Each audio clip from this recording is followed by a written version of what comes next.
সবাইকে নমস্কার জানিয়ে বলছি, প্লিজ দয়া করে কেউ কাউন্টিং এজেন্টরা এবং প্রার্থী ক্যান্ডিডেটরা তারা ভোটিং এলাকা ছেড়ে আসবেন না।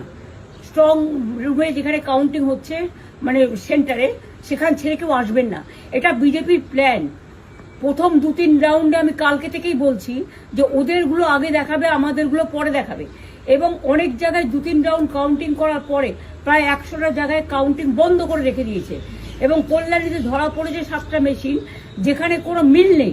এটা টোটাল ফোর্সফুলি সেন্ট্রাল ফোর্সকে দিয়ে চারিদিকে তৃণমূল কংগ্রেসের উপর অত্যাচার করছে, অফিস ভাঙছে, জোর করে দখল করছে। এসআইআর নামে আপনারা দেখেছেন ভোট লুট করেছে যাতে যে সিটগুলো জিততে পারে।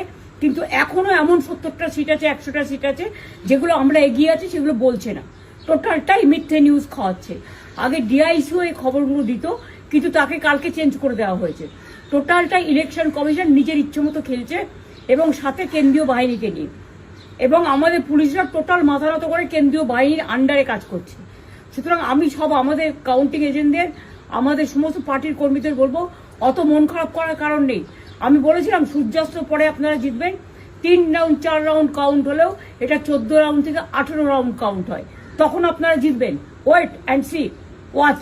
আমরা সবাই আপনাদের সাথে আছি, আপনারা কেউ ভয় পাবেন না, নিশ্চিন্তে থাকুন। আমরা বাঘের বাচ্চার মতো লড়াই করে যাবো।